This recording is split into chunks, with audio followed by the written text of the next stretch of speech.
Welcome to the Banker Lamp. Please enjoy the video. You start by confirming prerequisites. You need a Copilot-enabled Microsoft 365 license and an up-to-date Outlook client.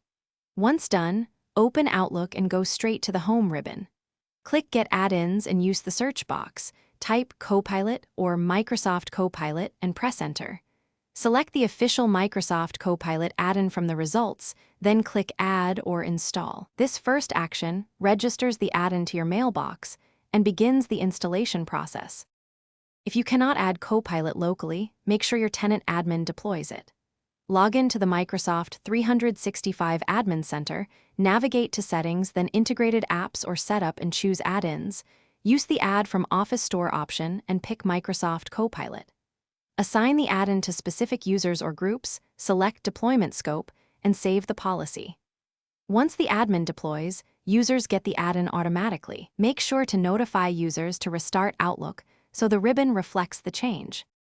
Finish by restarting Outlook. The Copilot button should appear on the Home ribbon, right-click it, and choose Pin if you want it persistent. If it does not show, update Office to the latest build, clear the Outlook cache, and confirm your Copilot license and admin deployment settings.